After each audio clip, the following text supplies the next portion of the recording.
وَإِذْ اور جب نجیناکم ہم نے آپ کو نجات دی، وَإِذْ اور جب نجیناکم ہم نے آپ کو نجات دی۔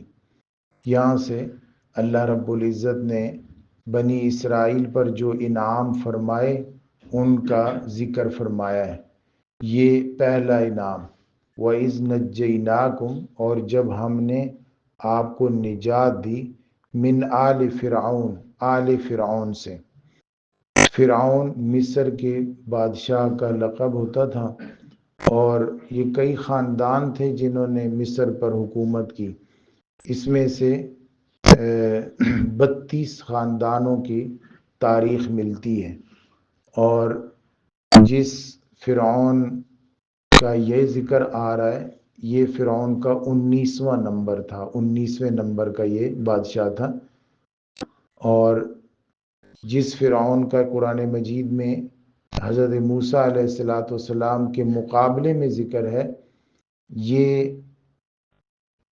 دوسرا فرعون ہے، اور جو حضرت موسیٰ علیہ السلام کی پیدائش کے وقت جو فرعون تھا وہ اور فرعون ہے، یعنی وہ 18ویں نمبر کا ہے۔ اس کا زمانہ حضرت عیسیٰ علیہ السلام سے 1279 قبل مسیح سے شروع ہوتا ہے اور 1213 قبل مسیح پہ آ کے ختم ہوتا ہے۔ تقریباً اس نے 66 سال حکومت کی۔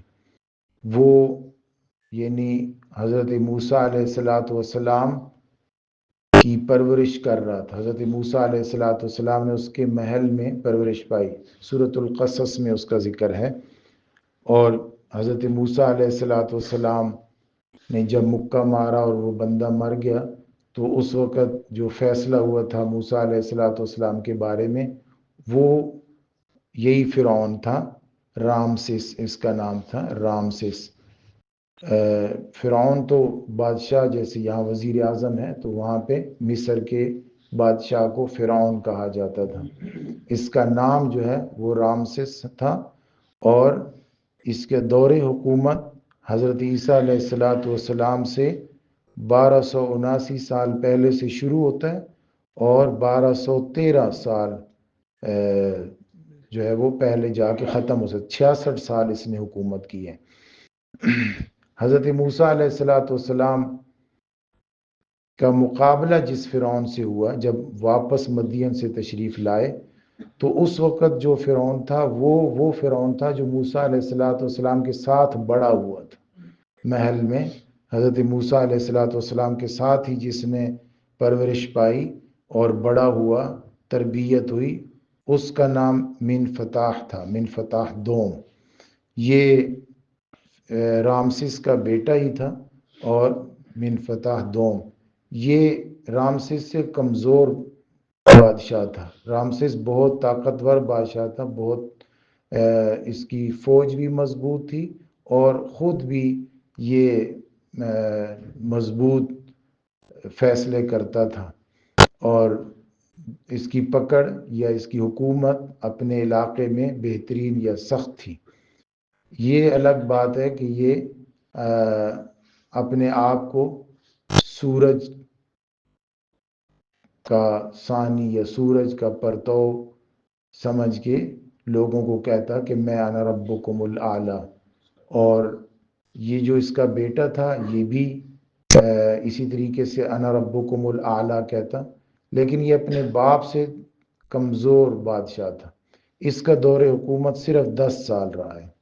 یہ 1213 میں تخت نشین ہوا اور 1203 میں جا کے غرق ہو گیا۔ 10 سال اس کا دور حکومت ہے۔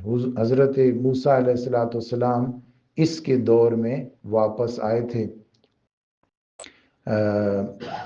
مدین سے، اور اس کو آ کے حضرت موسیٰ علیہ السلام نے دعوت دی تھی۔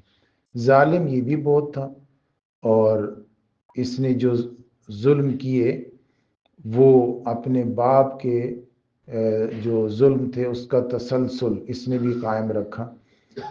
مثلا اس کے باپ کو یہ خواب آیا تھا کہ ایک آگ ہے جو یروشلم سے نکلتی ہے اور بنی اسرائیل کے طرف سے ہوتی ہوئی ہمارے ہر گھر میں داخل ہو جاتی ہے۔